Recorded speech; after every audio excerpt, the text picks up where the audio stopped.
So George, is it true that you appeared in Star Wars? That is actually true, Luke. I played a number of different droids in both The Last Jedi and The Solo Story, and believe it or not, my personal assistant and trainer was actually Anthony Daniels, Mr. C-3PO himself. But that aside, you actually worked on Batman with Heath Ledger. It is true, George. I often work in front and behind the camera. But George, talking of films, is it actually true that you're an award-winning filmmaker? Your film was placed at both BAFTA and the BFI. One of my proudest achievements, I suppose. But forget about that for a sec, because you are ranked the #1 Weller hair model in the world. Well, George, it's true. Have you seen my hair, bro? But forget that, you mentioned that you wrote a book, and I know that you've written more. I've actually got 3 books available on Amazon with more to come. But forget all of that, because you are actually an extremely unique guided meditation healing expert, and I've even heard many accolades from many individuals whom you have transformed to bring them into a much happier, more content state of mind. Yeah, George, but forget all that. We have to get on with the show. Ladies and gentlemen, boys and girls, people of this glorious world, we are here to talk about life, inspired by Luke, because he's the one who just said, let's talk about life. And being that we are here in this wonderful location, we were thinking about, you know, a time that wasn't that long ago, before the smartphone existed, before the internet existed, back when we actually used to go out into places like this and we'd hang about and we'd live our lives and we'd play and we'd kick a ball and we'd play all kinds of silly little games. And let's just have a quick word or two about that kind of time, hello, when we actually used to speak to strangers and say hello to them as they walk past us.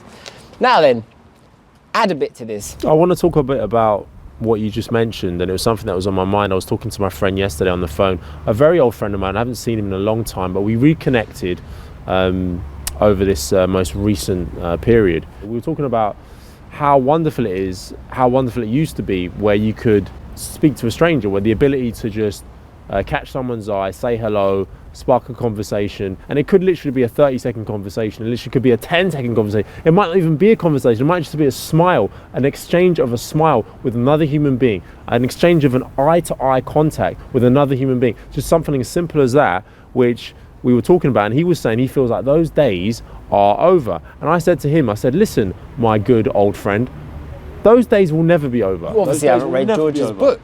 Exactly. I wrote a whole book about it. He wrote a whole book about this. And I think it's scary that people might think that those days are over. And I think it's an easy cop-out to say that those days are over, because unfortunately, those things take a little bit of courage. Even just to look someone in the eye and smile at them and say hello takes a little bit of courage. It's much easier to be on your phone. It's much easier to be scrolling through Instagram. It's much easier to be on Twitter and social media. It's much easier to be doing all those things instead of actually engaging with your environment, noticing the people, the trees, the nature, looking people in the eye, saying hello, and making, you know, a spark of conversation, a spark of culture, a spark of life, a spark of creativity, George. These are important things. These are important things that we can't create moments, George, exactly. And I think it's so important that we don't lose that, ladies and gentlemen. We don't lose that ability to just take that chance and create a moment. Just don't always expect people to reach out to you.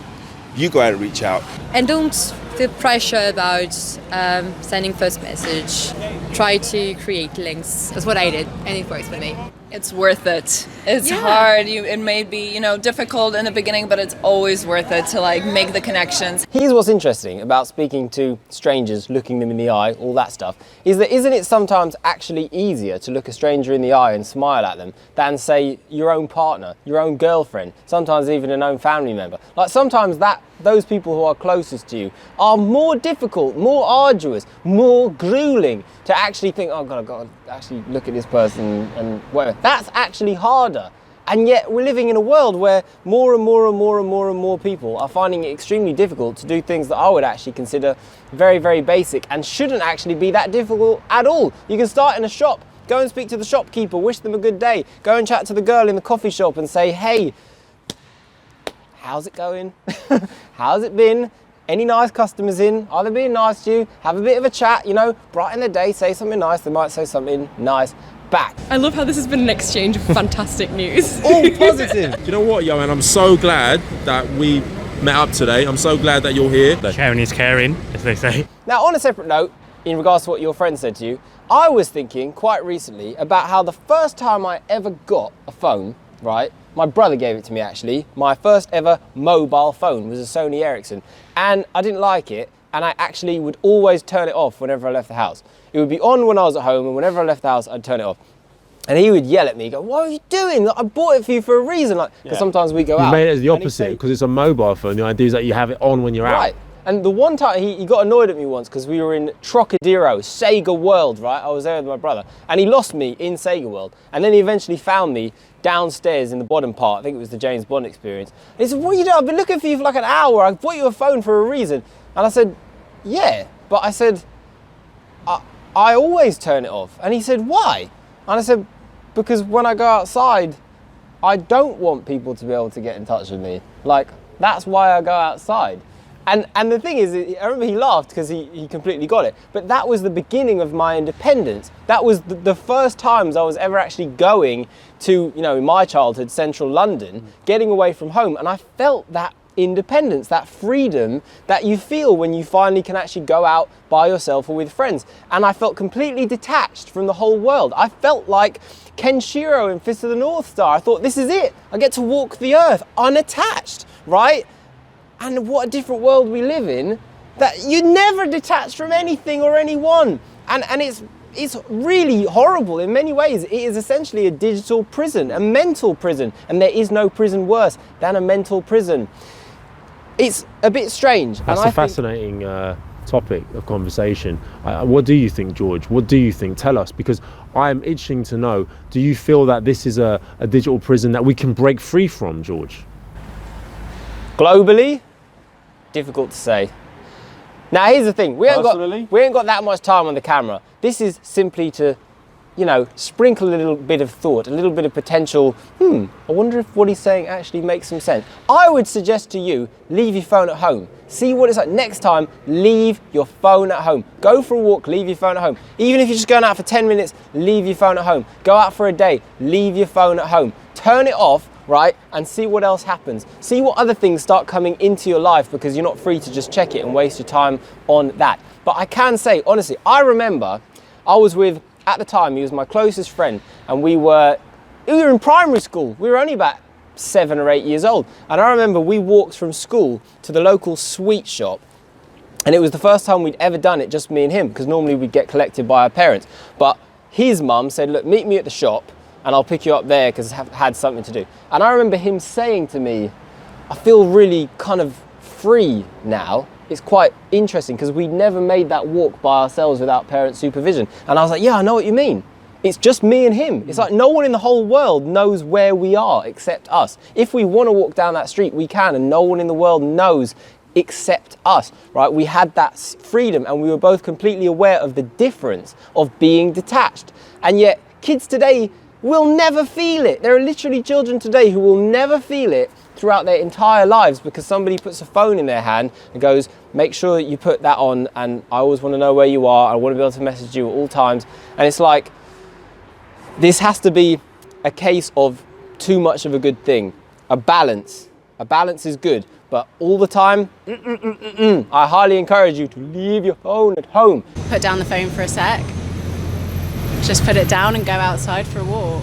That's all I would say. That's what helps me. Now, I'd talk about this more, I would, but I want you to summarize it because we ain't got much time on the camera. This is a mini video, a miniature. I would just simply say, you know, it's all about courage. It's all about taking that step off that cliff, that metaphorical cliff, into the unknown, right? It's about taking that step forward into something that you're maybe not comfortable with, that you're not used to doing.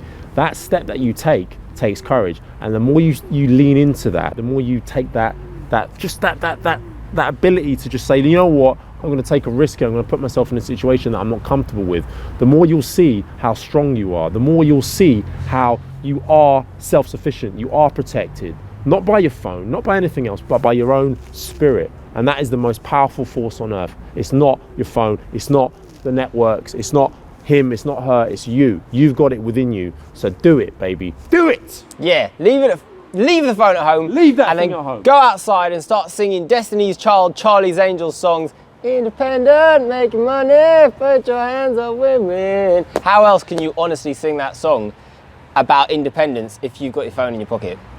Come on, girls. You can't actually sing along to Beyonce authentically if you've got the phone in your pocket. So leave the phone at home unless I'm calling and texting, in which case respond to me innit. We'll return after these messages.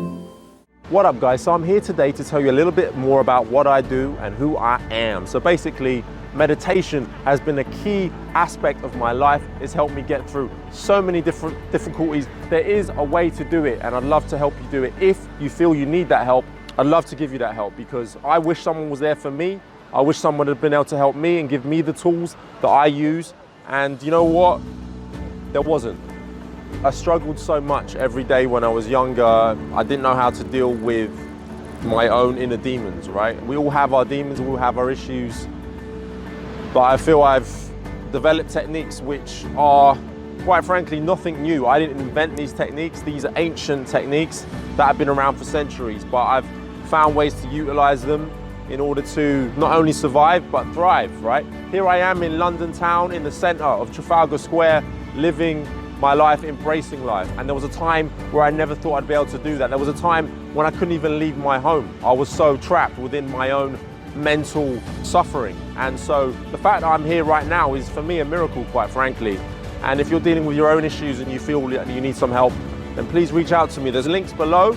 Contact me, and if I can help, I'll surely do so. So send you guys so much love, and I mean that. People say that shit all the time, sending so much love. But right now, I'm emanating love. Can you not feel it? I'm energetically transferring that love to you guys. So bless you. Namaste, and see you soon.